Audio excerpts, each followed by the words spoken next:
L'histoire d'un guérisseur réticent. Dans un autre village, il y avait une personne qui cuisait de l'argile pour fabriquer des tasses et des assiettes, nommée Tam, qui vivait avec sa vieille mère. Dans le village, il y avait aussi Madame Tam, qui était très belle. Il y avait un jeune homme puissant dans le village qui flirtait souvent avec elle, la taquinait et voulait l'épouser. Un jour, il l'a taquinée dans la rue. Tam l'a vue, alors il a ramassé une pierre et l'a jetée dans les buissons pour faire du bruit et libérer Madame Tam. Ce jeune homme puissant avait à cœur de se venger. Un jour, un haut-parleur a crié « Quiconque est doué pour guérir, s'il vous plaît, venez au palais du patrouilleur pour soigner la maladie de votre femme. » Le jeune homme a tendu un piège au soldat pour l'arrêter et le brûler dans de l'argile pour le soigner. Même s'il refusait catégoriquement, les soldats ont continué à l'entraîner.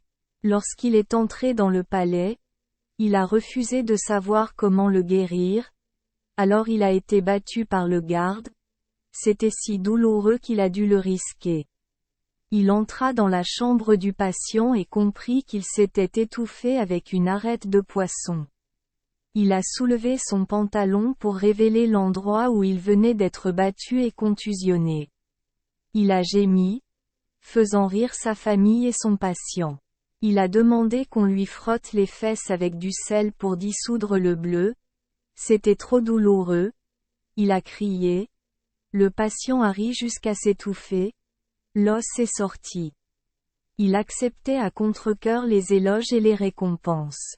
Le mandarin du palais introduisit ce médecin réticent au palais du roi pour soigner la princesse. La princesse ne savait pas de quelle maladie elle souffrait mais ne l'a pas dit.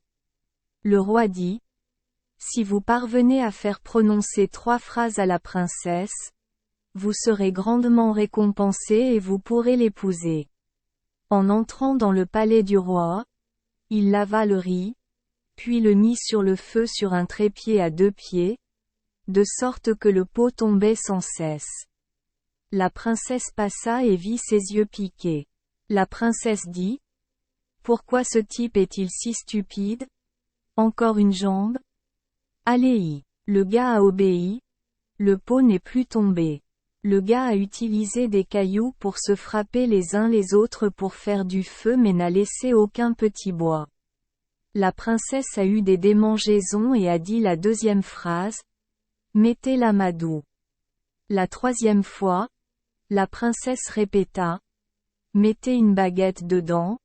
Aucun imbécile ne peut le supporter. Le roi fut très heureux de voir ce que la princesse avait dit. Mais le roi vit que le guérisseur était trop pauvre, alors il décida de retirer son offre et de ne pas lui marier la princesse. Finalement, il obéit et alla soigner les villageois, sous peine d'être décapité par le roi. Arrivé à la maison communale du village, il dit à ceux qui n'étaient pas en phase terminale de partir. Il y avait beaucoup de monde qui partait. Il a déclaré: il faut la personne la plus gravement malade pour brûler vive. Personne ne voulait partir, tout le monde refusait de partir, personne ne voulait mourir. Le roi le loua, alors il épousa la princesse, mais il demanda la permission de refuser afin de pouvoir retourner au village pour épouser Miss Tam. À cette époque, c'était le jeune homme qui commandait.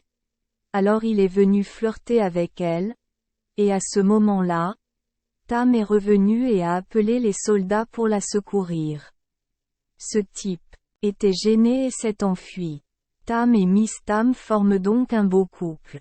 Merci les enfants des Esperluette Croisillon 39. Avoir écouté des contes de fées au jour Esperluette Croisillon 39. 8. Espérons que les histoires apporteront aux enfants des moments heureux et significatifs.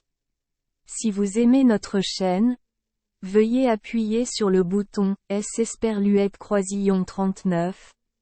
Abonner, pour ne manquer aucune histoire intéressante. Je vous souhaite une bonne nuit de sommeil et de beaux rêves. Rendez-vous dans la prochaine histoire.